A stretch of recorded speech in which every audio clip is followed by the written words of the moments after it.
One एवं पर्यावरण मंत्री संजय शर्मा की मुस्तैदी। आज अलवर से जयपुर जाते समय दिखी लकड़ियों से भरी पिकअप। दौसा में हाईवे पर दिखी लकड़ियों से भरी पिकअप। मंत्री ने पिकअप रुकवाकर चालक से लकड़ी ले जाने की परमिशन दिखाने को कहा। इस पर पिकअप चालक ने कहा कि लकड़ी ले जाने का परमिट नहीं है। मंत्री ने दौसा डीएफओ अजीत उचोई को मौके पर बुलाकर पिकअप की चाबी सौंप दी और पिकअप चालक के खिलाफ सख्त कार्रवाई के निर्देश दिए हैं। साथ ही डीएफओ से कहा कि अवैध लकड़ियों की कटाई रोके, आरा मशीनों की भी जांच करे कि कहीं वो अवैध काम तो नहीं कर रहे।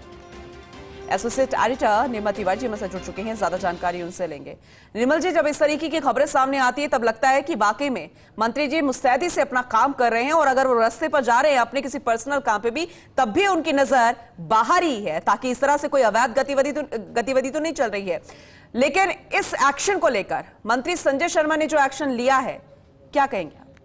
सुप्रभात पूनम, देखिए, जब किसी भी विभाग का जो लीडर होता है, नायक यानी उसका जो मंत्री अगर मुस्तैद होता है तो पूरे विभाग को मुस्तैदी दिखानी भी पड़ती है, और एक प्रेरणा उनको मिलती है कि उनके अगर डिपार्टमेंट का मंत्री अगर इस तरह से बहुत मुस्तैदी से अगर काम कर रहे हैं तो हमें भी करना चाहिए। देखिए, दौसा का ये लगातार दूसरा तीसरा उदाहरण है जब इस तरह से मंत्री संजय शर्मा ने यहाँ पर अवैध खनन या अवैध कटान से भरी लकड़ियों को पकड़ा है। इससे पहले अलवर, उससे पहले एक बार दौसा, और आज फिर ये अलवर दौसा के रास्ते, जब अलवर और जयपुर के रास्ते जब वो पहुंच रहे थे तो दौसा में हाईवे के किनारे उन्होंने देखा एक लकड़ी से भरी पिकअप जा रही थी, क्योंकि इधर सिकंदरा और इसके आसपास अवैध आरा मशीन भी काफी है और वहां पर रोजाना रात को पेड़ कट करके भी आते हैं। हालांकि ये अलग बात है कि वहां का जो वन महकमा है दौसा का, वो उतनी तत्परता नहीं दिखा रहा जितनी मंत्री ने दिखाई। तो उन्होंने उस भरी पिकअप को रुकवाया, उससे पूछा कि आप दिखाओ परमिशन कहाँ है आपके पास, तो उसने मना कर दिया, साहब मेरे पास कोई परमिट नहीं है। तुरंत उन्होंने डीएफओ अजीत उचोई को फोन किया, संजय शर्मा ने अजीत उचोई को मौके पर बुलाया, पिकअप को उन्होंने उसकी चाबी पिकअप की अजीत उचोई को दी और कहा कि अवैध लकड़ियों के कटान को लेकर और आरा मशीनिंग की जांच करें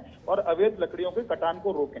देखिए कितनी बड़ी विडंबना है, मंत्री सजग हैं लेकिन डिपार्टमेंट सजग नहीं है। दौसा जिले में पहले उन्होंने जब अवैध ट्रैक्टर पकड़े थे, जब उसमें चेजा पत्थर भरा हुआ था, और आज लकड़ी पकड़ी है, तो विभाग की नाक के नीचे रोजाना दौसा की अगर बात करते हैं तो सिकंदरा जो है, जो जयपुर आगरा हाईवे के पास जब सिकंदरा पड़ता है, सिकंदरा में दर्जनों की संख्या में आरा मशीन है, जहां हजारों की संख्या में रोजाना पेड़ कट करके आते हैं, जिसमें वो पेड़ भी हैं जिनको नहीं काटा जाना चाहिए, जिनको काटा जाना एक संज्ञेय अपराध है। उसके बावजूद कोई कार्रवाई नहीं की जा रही थी। लेकिन आज जब मंत्री ने सजगता दिखाई तो अजीत उचोई मौके पर पहुंचा। उम्मीद की जानी चाहिए कि जो डीसीएफ अजीत उचोई हैं वो भी उतनी तत्परता दिखाएंगे, सजगता दिखाएंगे, और मंत्री के निर्देशों को सिर्फ एक दिन का न मान करके एक लगातार एक सतत कार्य, न केवल निगरानी रखी जाएगी बल्कि कार्रवाई भी की जाएगी। क्योंकि देखिए, पर्यावरण संरक्षण को लेकर राजस्थान सरकार पूरी तरह से एकदम कहते हैं ना कि बहुत संजीदा नजर आती है। खुद मुख्यमंत्री भजनलाल शर्मा ने कई मौकों पर कहा, कई मंच पर कहा है कि हरित राजस्थान की परिकल्पना को साकार करने के लिए, पर्यावरण को संरक्षित और सुरक्षित रखने के लिए न केवल पेड़ लगाने बल्कि पेड़ काटने से रोकना होगा अवैध कटान। लेकिन यहाँ तो अवैध कटान धड़ल्ले से हो रहा है, और वो अलग बात है कि वो ऐसे समय पर हो रहा है जब 1 जुलाई से पूरे प्रदेश भर के अंदर